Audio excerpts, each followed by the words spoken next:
ശബരിമല അങ്ങനെ ശുദ്ധികലശമൊക്കെ ആകാൻ പോകുന്നു എന്ന് തോന്നുന്നു. കാരണം പിന്നെ പ്രൊഫസർ പിന്നെ മുൻ ചീഫ് സെക്രട്ടറി ഒക്കെ ജയകുമാർ ദേവസ്വം ബോർഡ് പ്രസിഡന്റ് ആയിട്ട് വരികയാണ്. അനിൽകുമാറിനെ പ്രസിഡന്റ് ആക്കണം എന്നൊക്കെയുള്ള ചെറിയൊരു തട്ടിക്കൂട്ട് പരിപാടികളൊക്കെ ഉണ്ടായിരുന്നു. പക്ഷെ എന്തോ അയ്യപ്പന്റെ കളികളാണെന്ന് തോന്നുന്നു.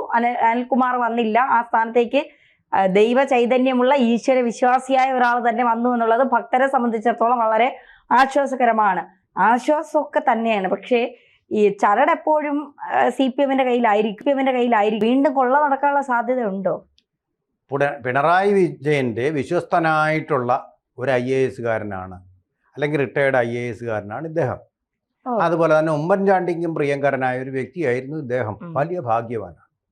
മലയാള സർവകലാശാല ആരംഭിച്ചപ്പോൾ ഉമ്മൻചാണ്ടി സ്പെഷ്യൽ ഓഫീസറായിട്ട് നിയമിച്ചത് ഇദ്ദേഹത്തെയാണ്. കേരളത്തിൽ വേറെ മലയാള പണ്ഡിതന്മാരൊന്നും ഇല്ലേ എന്നൊരു ചോദ്യം ഞാൻ അദ്ദേഹത്തിനോട് ചോദിച്ചു. അപ്പോഴദ്ദേഹം അതിന് മറുപടി പറഞ്ഞത്, ഞങ്ങൾ തീരുമാനം എടുത്തു കഴിഞ്ഞു, ഇനി നിങ്ങളുടെ നിർദ്ദേശങ്ങളൊന്നും വേണ്ട എന്നുള്ളതാണ് അതിൻ്റെ താല്പര്യം. കാരണം എത്രയോ ശ്രേഷ്ഠരായ കവികളും ഒക്കെയുള്ള ഒരു സംസ്ഥാനമാണ്. അപ്പോൾ ആ ഭാഷയുടേതായിട്ടൊരു സർവകലാശാല വരുമ്പോൾ അവിടെ ശരിയായിരിക്കും ഇദ്ദേഹം നല്ലൊരു അഡ്മിനിസ്ട്രേറ്റീവ് സ്കില്ലുള്ള ആളായിരിക്കും, അത് വേണമായിരിക്കും സ്പെഷ്യൽ ഓഫീസർ. പക്ഷേ വൈസ് ചാൻസലറായിട്ടും പിന്നെ അദ്ദേഹത്തെ തന്നെ നിയമിച്ചു. സർവകലാശാലയുടെ ഉപകുലപതിയായിട്ട് അദ്ദേഹത്തെ നിയമിച്ചു. എന്നിട്ട് എന്താ നേടിയത്? ഈ സർവകലാശാല കൊണ്ട് എന്തു ഗുണമാണ് ഈ നാടിനുണ്ടായി, മലയാളത്തിനുണ്ടായത്? മലയാളത്തിൻ്റെ എത്ര പരിതാപകരമായ അവസ്ഥയാണ്. മലയാള ഭാഷയുടെ പിതാവെന്ന് നമ്മൾ പറയുന്ന, ഇംഗ്ലീഷ് ഭാഷയുടെ പിതാവെന്ന് WB ചോസറെ പറയുന്ന പോലെ പറയുന്ന എഴുത്തച്ഛൻ്റെ ഒരു പ്രതിമ, പോട്ടൊരർത്ഥകായ പ്രതിമ, അല്ലെങ്കിൽ അദ്ദേഹത്തിൻ്റെ തലയെങ്കിലും അവിടെ ഒന്ന് വെക്കാൻ പറ്റിയിട്ടുണ്ടോ ഇതുവരെ? വലിയ അഡ്മിനിസ്ട്രേറ്റീവ് സ്കിൽസ് ഉള്ള ഇദ്ദേഹം പോയി അവിടെ ഇരുന്നിട്ട് എന്താ പറ്റാത്തത്? ഉമ്മൻചാണ്ടിയുടെ കാലത്തും പറ്റിയിട്ടില്ല, പിണറായി വിജയൻ്റെ കാലത്തും പറ്റിയിട്ടില്ല, പറ്റുകയുമില്ല. എഴുത്തച്ഛൻ സർവകലാശാലയ്ക്ക് പുറത്ത് തന്നെയാണ്. അങ്ങനെ ഉണ്ടാവൂ. അതാണ് നമ്മുടെ രാഷ്ട്രീയവും അതുപോലെ വർഗീയവുമായിട്ടുള്ള എക്കോസിസ്റ്റം എന്ന് പറയുന്നത്. സങ്കടപ്പെടുന്നവർ സങ്കടപ്പെട്ടുകൊണ്ടിരിക്കുക, അത്രയേ ഉള്ളൂ. ഇതാണ് കാര്യം. അപ്പോൾ ഇവിടെയൊക്കെ ഇവർ വിജയിച്ചില്ലെങ്കിൽ പിന്നെ എവിടെയാണ് വിജയിക്കുന്നത്? അത് കഴിഞ്ഞിട്ട് അദ്ദേഹത്തിന് വളരെ ഒരു ഉയർന്ന സ്ഥാനം, institute of management in government, IMG, അതിൻ്റെ ഡയറക്ടർ സ്ഥാനം, കുഷി പോസ്റ്റാണ്. എന്തിനാണോ ഇങ്ങനൊരു സ്ഥാപനം? ആർക്ക് തോന്നിയ ബുദ്ധിയാണോ?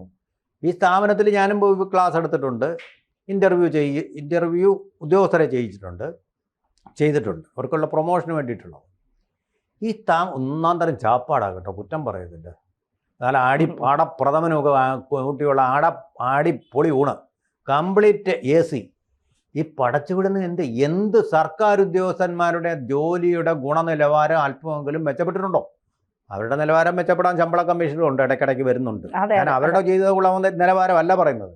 സർക്കാർ ഉദ്യോഗസ്ഥന്മാരെ വരുന്ന ആശ്രിതരായിട്ട് വരുന്ന, അവരെ ആശ്രയിച്ച് കാര്യങ്ങൾ സാധിക്കാൻ വേണ്ടി വരുന്ന, ശരിക്കും അവരുടെ ഉടമകളായിട്ടുള്ള നമ്മളോട്, വി ദ പീപ്പിൾ ഓഫ് ഇന്ത്യയോട്, പരാതികളുമായിട്ട് വരുന്ന ആൾക്കാരോട് സ്വീകരിക്കുന്ന നിലപാടുകളിൽ എന്തെങ്കിലും മാറ്റം വരുന്നു? ഏറ്റവും അടുത്ത ഉദാഹരണം ധന്യയുടെ നാട് തന്നെയായ തിരുവനന്തപുരത്തെ മെഡിക്കൽ കോളേജിലെ വേണു എന്ന് പറയുന്ന കൊല്ലത്ത് നിന്ന് വന്ന് റെഫർ ചെയ്ത് വന്ന ഹൃദ്രോഗി അവിടെ വന്ന് അടിയന്തരമായിട്ട് ചികിത്സ വേണം, ആൻജിയോപ്ലാസ്റ്റി, അത് വേണമെന്ന് ആവശ്യപ്പെട്ടപ്പോൾ യൂണിഫോം ഇട്ട ഡോക്ടർമാർ നായ്ക്കളെ നോക്കുന്ന ദൃഷ്ടി കൊണ്ടുപോലും എന്നെ ഒന്നും നോക്കിയില്ല എന്നാണ് അദ്ദേഹത്തിൻ്റെ മരണമൊഴിയായിട്ട്.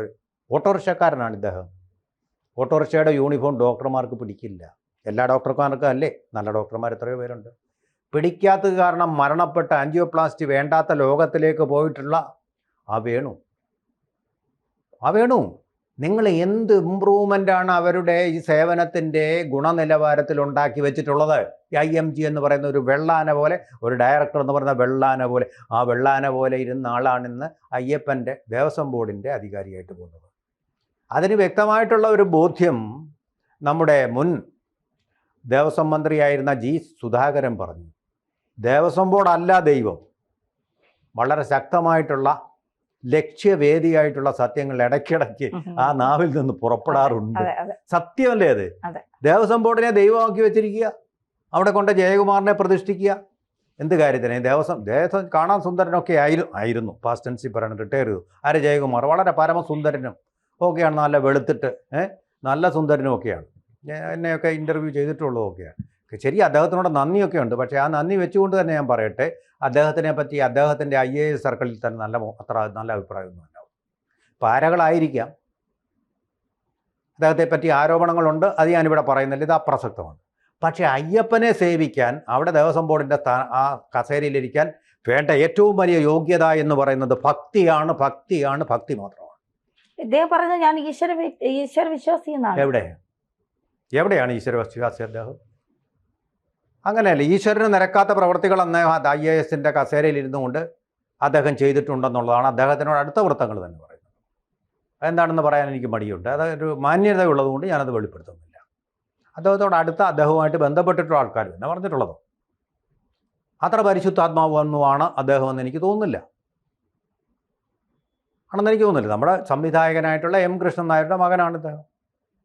അങ്ങനെയുള്ള വാക്കുകൾ പലതും കേട്ടിട്ടുണ്ട്. പക്ഷേ അങ്ങനെ കേട്ടത് എനിക്ക് യാതൊരു തെളിവും ഇല്ലാത്തതുകൊണ്ട് ഇവിടെ നിരത്താൻ ഞാൻ തയ്യാറുമല്ല.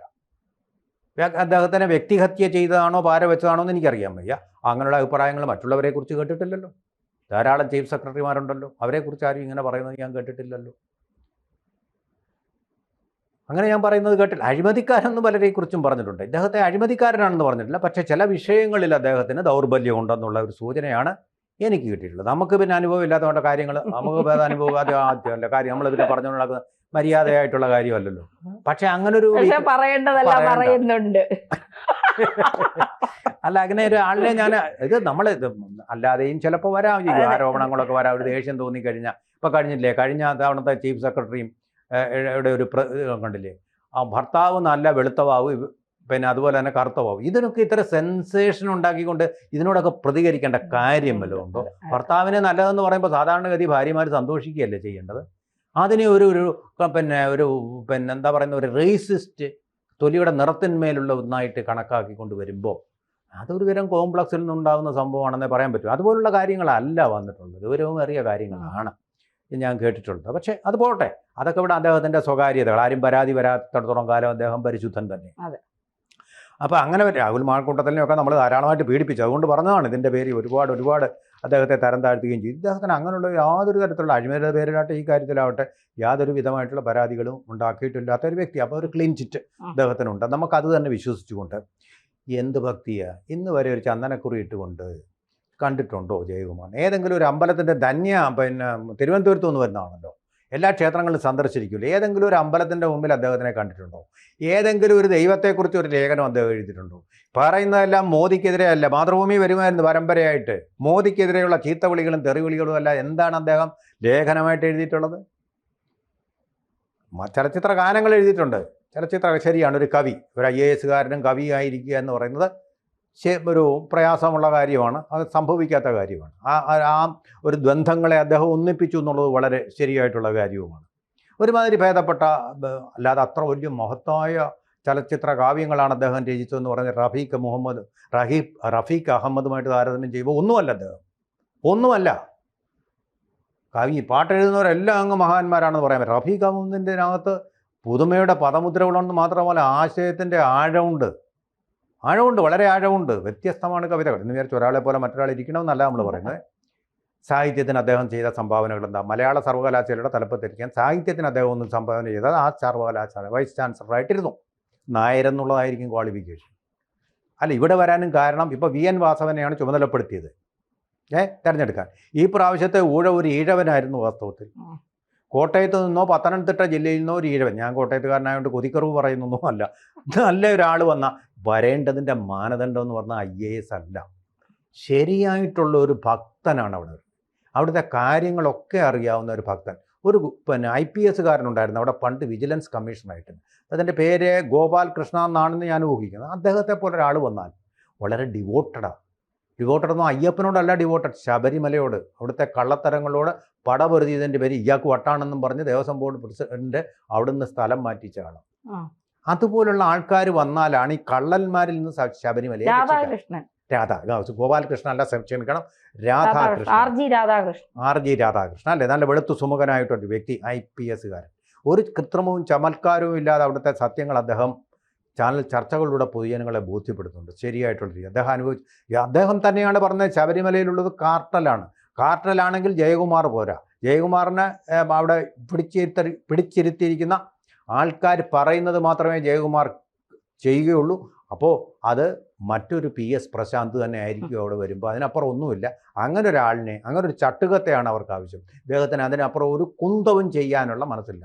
അതേസമയം രാധാകൃഷ്ണൻ ആയിരുന്നെങ്കിൽ അവിടെ തീർച്ചയായിട്ടും അദ്ദേഹത്തിൻ്റെ വർക്കിലുള്ള ഡിവോഷൻ കൊണ്ട് ചെയ്തു തരും. അപ്പോൾ ഇതൊക്കെ എന്ന് പറഞ്ഞാൽ മേലാളന്മാർ പറയുന്നത് ശിരസ അനുസരിക്കാനുള്ള അവതാരങ്ങൾ മാത്രമാണ് അയ്യപ്പൻ്റെ. അതുപോലെ തന്നെ ഭക്തലക്ഷങ്ങളുടെ താല്പര്യങ്ങൾ മാനിക്കുന്ന വ്യക്തികളായിരിക്കുകയില്ല എന്ന് ഞാനിപ്പോഴേ 100% ഉറപ്പിച്ച് പറയാം. ഒരു പക്ഷേ ഈ രാഷ്ട്രീയ നേതൃത്വത്തിൻ്റെ തലത്തിലേക്ക് ഈ അന്വേഷണം പോകാതിരിക്കാൻ വേണ്ടിയിട്ടുള്ള ഒരു തടയണയായിരിക്കാം ഇത് എന്നും ഞാൻ കരുതുന്നു. കാരണം IAS കാരനല്ലേ, അന്വേഷിക്കാൻ പറ്റുന്ന IPS കാരല്ലേ, അത് വേണ്ട, ഇപ്പം അങ്ങോട്ട് പോകണ്ട എന്ന് പറഞ്ഞാൽ അവിടെ നിന്ന് കഴിഞ്ഞില്ലേ. അത്രേ ഉള്ളൂ സംഭവം. അതിനു വേണ്ടിയിട്ടുള്ള ഒരു KV തോമസിനെ എങ്ങനെയാണോ പിണറായി വിജയനെ അഴിമതി കേസുകളിൽ നിന്ന് രക്ഷിക്കാൻ ഡൽഹിയിൽ റെസിഡൻറ്റ് കമ്മീഷണറായിട്ട് വെച്ചിരിക്കുന്നത്, അതുപോലൊരു പോസ്റ്റായിട്ടാണ് അത് IAS കാരനെ തന്നെ. PS പ്രശാന്തിന് IAS ഒന്നും ഇല്ലായിരുന്നല്ലോ. അപ്പോൾ അല്ലാത്തവരെയും ഭക്തന്മാരെ വെച്ചുകൂടെ? ഒരല്പമെങ്കിലും ഭക്തിയുള്ളവരെ വെച്ചുകൂടെ? സ്ത്രീകളെ ബഹുമാനിക്കുന്ന ആൾക്കാരെ വെച്ചുകൂടെ? അങ്ങനെയുള്ള ആൾക്കാരെയല്ലേ അവിടെ വയ്ക്കേണ്ടത്? എനിക്കറിയില്ല ഈ കാലം കലികാലത്ത് ഇതിനപ്പുറം സംഭവിക്കും. പക്ഷേ കലിയുഗ അല്ലേ വരദനായിട്ടുള്ള ശബരിമല ശാസ്താവ് അവിടെ ഉണ്ട്. അതുപോലെ തന്നെ സർവധർമ്മ സമഭാവനയുടെ സന്നിധാനം അവിടെ ഉണ്ട്. ഇത് രണ്ടിലുമാണ് ജയകുമാറിലോ ദേവസ്വം ബോർഡിലോ ദേവസ്വം മന്ത്രിയിലോ അല്ല നമ്മുടെ വിശ്വാസം. സർവധർമ്മ സമഭാവത്തോടെ കഴിയുന്ന ഒരു ദൈവം, മതേതരത്വത്തിൻ്റെ പ്രതീകം, മതേതരത്വത്തിൻ്റെ ശ്രീകോവിൽ, അതവിടെ തന്നെ ഉണ്ടാവും. അത് വേണ്ടതുപോലെ കൈകാര്യം ചെയ്യാൻ പ്രാപ്തിയുള്ള ഒന്നാണ്. അത് മാത്രമാണ് നമ്മുടെ ശരണം. സ്വാമിയേ ശരണം.